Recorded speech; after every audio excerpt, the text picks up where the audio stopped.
Dubai ভিসার সর্বশেষ update কি?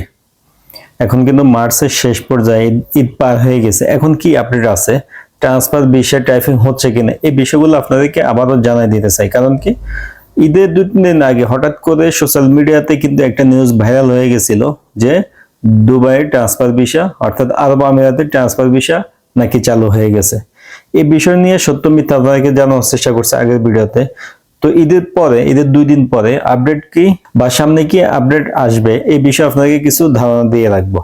প্রথম কথা হচ্ছে, ট্রান্সফার ভিসা কিন্তু অফিসিয়ালি ওপেন হয়নি। কোনো অফিসিয়াল নিউজ পোর্টাল থেকে ঘোষণা করে নাই যে ট্রান্সফার ভিসা চালু হয়ে গেছে। তবে আমরা প্র্যাকটিক্যালি দেখছি বা অনেকেই দেখছে, লেবার ভিসা যাদের ট্রান্সফার অবস্থা ছিল তারা কিন্তু লেবার টাইপিং করতে পারছে। ট্রান্সফার হয়েছে, কোনো স্টেটে হয়েছে, আবার কোনো সময় কোনো স্টেটে হয়ও নাই। এই অবস্থাতে ছিল ঈদের আগের অবস্থা। এখন আগামীকালকে থেকে অফিস আদালত অফিসিয়ালি খুলবে। খোলার পরে কি আপডেট আসে, কাজ হয় কিনা, টাইপিং হয় কিনা, এটা আপনাদেরকে খবর রাখতে হবে। আমরাও চেষ্টা করতেছি একদম বিশ্বস্ত মাধ্যমে যে আসলে কাজ হয় কিনা এটা জানার জন্য। জানলে কি হবে, দুবাইতে অনেক লোকই আছে ইতিমধ্যেই ক্যান্সেল হয়ে পড়ে আছে, ট্রান্সফার হইতে পারে না। আবার কিছু লোকে ভালো কোম্পানি পেয়ে গেছে, কাজ পাইছে, এখন আগের কোম্পানি থেকে ক্যান্সেল হয়ে নতুন কোম্পানিতে আসতে চাইতেছে, কিন্তু ট্রান্সফার বিষয় বন্ধ থাকার কারণে আসতে পারতেছে না। তো আগের মতো যদি চালু হয়ে যায়, তখন আপনি ট্রান্সফার হন, ক্যান্সেল হয়ে আসেন বা ক্যান্সেল আসেন, কোনো সমস্যা নেই। তবে এখনো আপনি কোনো ধরনের সিদ্ধান্ত নিয়েন না।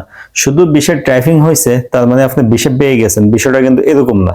যারা আরব আমিরাতে থাকেন তারা কিন্তু বেশিরভাগ লোকে এই বিষয়গুলো ধারণা রাখেন। আশা করতেছি আপনারা ধারণা রাখেন। বিষয় টাইপিং হবে, ইন্স্যুরেন্স হবে, ইমিগ্রেশন সেক্টর আলাদা। এরপর আপনি এটা অ্যাপ্রুভাল আসবে, কার্ড পাবেন, এরপরে গিয়ে আপনি শিওর বলতে পারবেন যে হ্যাঁ ভিসা পাইছি। টাইপিং হয়েছে, এটা ক্যান্সেল হয়ে যেতে পারে, রিজেক্ট হয়ে যেতে পারে, এই কারণে এটা সিওরিটি দিয়ে বলা যায় না। বিশেষ করে যারা এখনো কোনো কোম্পানিতে আছেন তারা ক্যান্সেল হওয়ার চিন্তা ভাবনা করেন না যে আমি এখন ক্যান্সেল হয়ে যাই, সুযোগ দিলে আমি ট্রান্সফার হয়ে যাব, এই ভুল করেন না। আগের মতো যদি হয়, অ্যাভেলেবেল অফিসিয়ালি চালু হয়ে যায়, তখন আপনি ক্যান্সেল হয়েন। শুধুমাত্র যারা ক্যান্সেল অবস্থায় আছে তারা চেষ্টা করতে পারেন।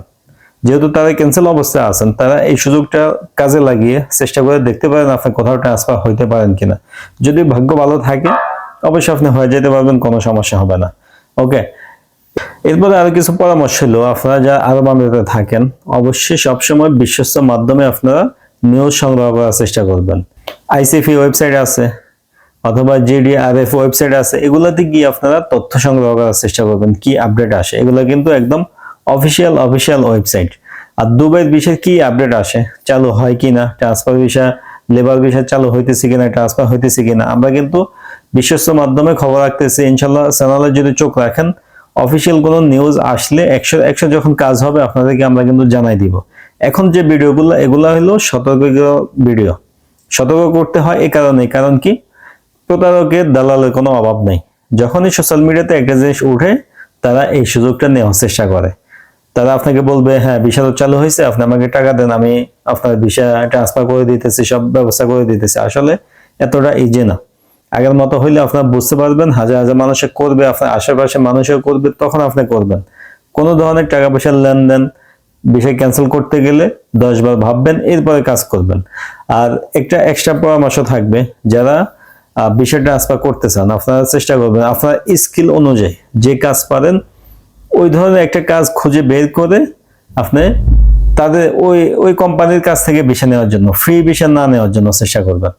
এর আগে কিন্তু 2-3 বছর আগে বাংলাদেশিরা বা ইন্ডিয়ানরা ফ্রি ভিসা নিয়ে বা ওই সিস্টেমে চলাফেরা করার কারণে সিআইডির তথ্যের ভিত্তিতে কিন্তু ভিসা রেস্ট্রিকশন এসে গেছে, যার কারণে এখন অনেকেই 2য় বছরে আইসা ভিসা রিনিউ করতে পারেন নাই।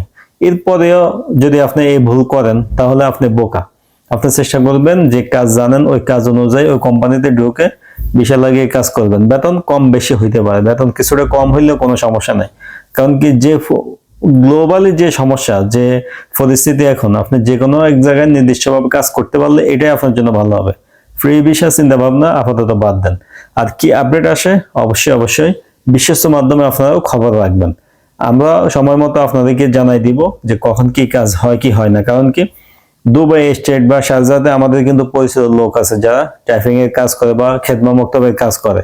এই কারণে আমরা বিশ্বস্ত মাধ্যমে তথ্যগুলা পাই, কারণ তারা কাজ করে, তারা দেখে টাইপিং হয় কি হয় না, ট্রান্সফার হচ্ছে কি হয় না, এগুলো কিন্তু তারা সচক্ষে দেখে কাজ করে। এই কারণে আপনাদেরকে আমরা সঠিকভাবে জানাতে পারি। তো ভিডিওটা বন্ধুদের সাথে শেয়ার করে রাখবেন। ভিডিও ভালো লাগলে অবশ্যই লাইক দিয়ে দেবেন। এই ধরনের ভিডিও সব সময় পাওয়ার জন্য চ্যানেলে সাবস্ক্রাইব করে রাখবেন। দেখা হবে নতুন ভিডিওতে। সবাই ভালো থাকবেন, সুস্থ থাকবেন। আজকে এই পর্যন্তই। আল্লাহ হাফেজ।